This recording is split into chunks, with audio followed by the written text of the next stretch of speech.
वडील म्हणजे घराचा पाय असतो. वडिलांना काय झालं तर सगळी जबाबदारी घरावर येते. मात्र वडिलांचा दुग्ध व्यवसाय. अचानक वडिलाचा अपघात झाला आणि डॉक्टरांनी त्यांना अगदी गाडी चालवू नका म्हणून सांगितलं. मात्र घरामधील एका तरण्या पुरीने घराची जबाबदारी आपल्या खांद्यावर घेतली. पण अचानक असा काही काळ कोपला की हसत्या खेळत्या कुटुंबावर दुःखाचा डोंगर कोसळला आहे. नक्की काय झालं तेच आपण पाहणार आहोत. जळगावमधील जानवे तालुक्यातील घटना. वडिलांचा दुग्ध व्यवसाय. मात्र एक 18 वर्षीय तरुण वडिलांना दुग्ध व्यवसायामध्ये मदत करायची.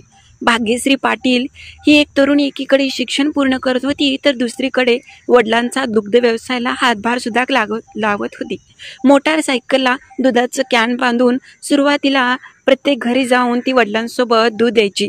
मात्र हळूहळू तिचं धाडस वाढू लागलं आणि ती वडिलांना हातभार लावू लागली.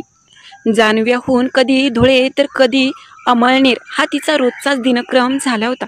सुरुवातीला वडिलांसोबत तिने छोटासा हा व्यवसाय सुरुवात केला. मात्र मुलीच्या हातभाराने अगदी घर आणि सगळा व्यवसाय अगदी भरभराटीला लागला होता. वडिलांना तिची चांगलीच मदत होऊ लागली होती. पण अचानक तिचा मृत्यू झाल्यामुळे अगदीच सगळा घरावर दुःखाचा डोंगर कोसळला. जळगाव तालुक्यातील जानवे येथील वडिलांना दुग्ध व्यवसाय मदत करणारी एक 18 वर्षीय तरुणी सोमवारी 12 मे रोजी संध्याकाळच्या सुमारास अपघाती मृत्यू झाली. ही घटना अमळनेर धुळे रस्त्यावर लोंढवे फाट्याजवळ घडली.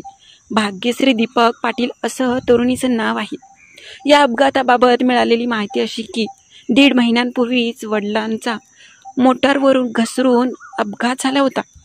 मात्र अपघात झाल्यानंतर डॉक्टरांनी त्यांना गाडी चालवू नका असं सांगितलं. डॉक्टरांच्या सल्ल्यामुळे ते अगदी घरीच असायचे. त्यामुळे दीपक पाटील यांची मुलगी भाग्यश्री ही त्यांना दुग्ध व्यवसायामध्ये मदत करू लागली. नेहमीप्रमाणे ती सोमवारच्या रात्री 8:30 वाजता सुमारास मोटारसायकल चालवत होती. मात्र अचानक समोर येणाऱ्या गाडीने अगदी धडक मारल्यामुळे जागीच तिचा मृत्यू झाला. अज्ञात वाहनाने कट मारल्यामुळे हा अपघात घडला आहे. रस्त्याच्या आडव्या पडलेल्या झाडावर जाऊन ती आदळली. या अपघातात मोटारसायकलवरून खाली पडून भाग्यश्रीच्या डोक्याला मार लागला. रक्तस्राव झाला होता. भूषण पाटील यांनी जानवे गावात माहिती कळवली.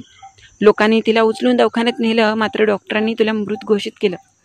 ही बातमी कळताच कुटुंबावर आणि गावावर दुःखाचा डोंगर कोसळला आहे.